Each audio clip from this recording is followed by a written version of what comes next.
All right, children. Did you remember to brush your teeth? Yes, sir. All right, munchkins. Night-night. Good night, Grandpa. Oh wait, Grandpa. Yes, son. At dinner, you never got to tell us what happened to Abram after the tower? Ah, yes, of course. Well, I guess this will kind of be like a bedtime story. Yes. Yay! I love bedtime stories. But I gotta be quick. I don't want your mama fussing at me for keeping y'all up too late. Okay. Let's go! Well, after the tower was destroyed, Nimrod proceeded to build many great cities in the land of Shinar. He was great in the eyes of many, but he never learned his lesson from the tower. He continued to encourage the sons of men to worship fallen angels and their Nephilim offspring, which perished in the flood. Meanwhile, Abram continued to study the ways of Yahuwah in the house of Noah and Shem until he was 50 years old. Wait, 50? Yes, he was in the house of Noah for 40 years, from the time he was 10. That's a long time. Well, not really. People lived for a long time back in the day. That's right, baby girl. 50 years of age was like being a teenager. In the days of the flood, people lived for hundreds of years, and Abram had to be hidden from Nimrod, who wanted to kill him as a baby, remember? Ooh, did Nimrod ever find out he killed the wrong baby? Great question, Musa. He sure did. He did? Yes. At 50 years old, Abram returned back to the house of Terach, his father, which was in the palace of Nimrod.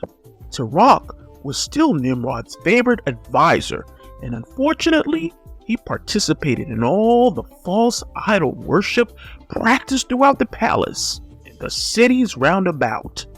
When Abram entered his father's home, he saw 12 large false gods standing in their own shrines with many lesser gods, and he immediately grew angry. Abram! Mother! Praise Yahuwah, my son's journey back home has been successful. Mother, what is this? I can't believe after everything Yahuwah has done for our family, Father still worships these false gods. Oh, yes, I know, my son. I tell your father all the time this is not of Yah, but he claims he must do so to maintain his position in the palace. As long as Yahuwah lives, these images shall not remain in my father's house, for in 3 days I will destroy them all. Where is he? He is in the courtyard. Father! Abram, my son! You've arrived safely from the house of your forefathers. Tell me, son, how was your journey? Father, my soul is vexed. Know ye not you have opened your home to devils? Where is the God who created the heavens and the earth? Who made all of creation? Who made you and I? Son, you need to calm down. Is this the matter in which you greet your father after many years? Go to the house. Those who made us and all creation are there. Is that so? Okay, we shall see about that. So in anger, Abram left his father. He went to his mother and asked her to prepare a savory meat for the idols. When his mother finished preparing the food, Abram placed the meat before all the gods. He sat among them and viewed them, waiting day and night for the idols to accept his offering. And behold, they had no voice, no hearing, no motion, and not one of them stretched forth his hand to eat or drink. After many days, Abram cried out, "Woe unto my father in this wicked generation, who serve idols of wood and stone, which can neither eat, smell, hear, nor speak, who have mouths without speech, eyes without sight, ears without hearing, hands without feeling, and legs which cannot move. Like them are those that made them and that trust in them."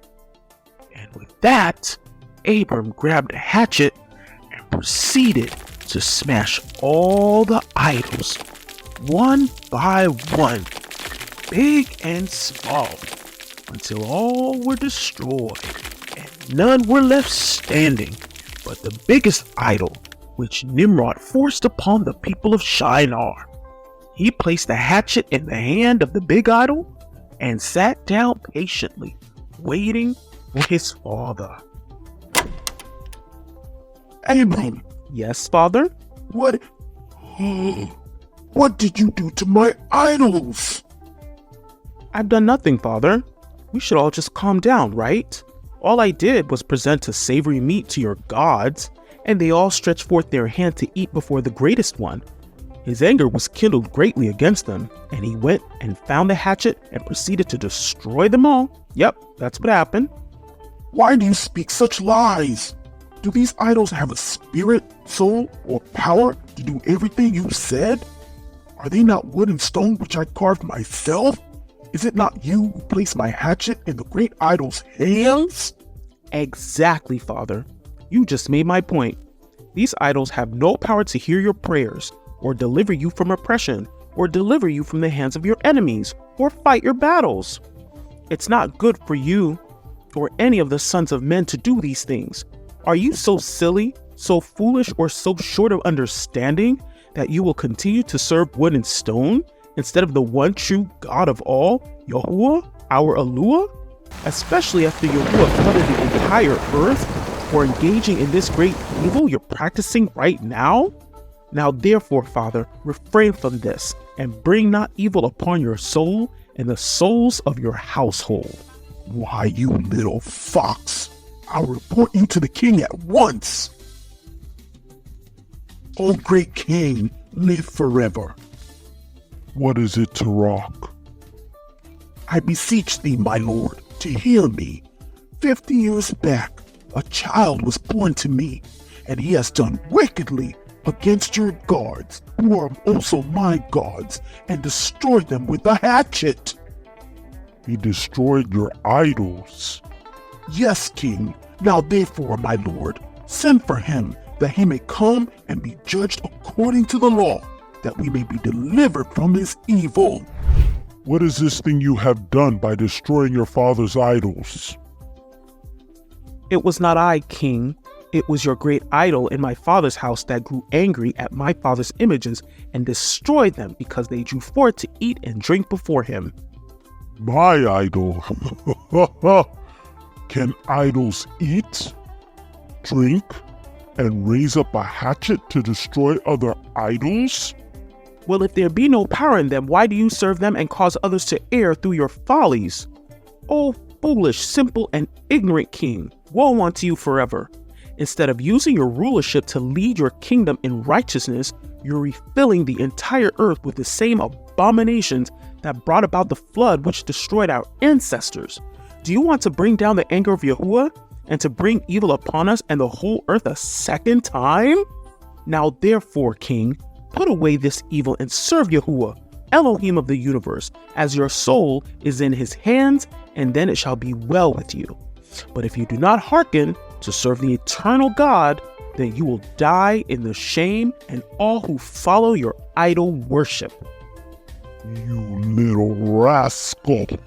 How dare you address me with such mockery? Do you forget who you stand before? I'll throw you into the fire where the God you love so much won't be able to rescue you. Take him out of my sight. Yes, my lord.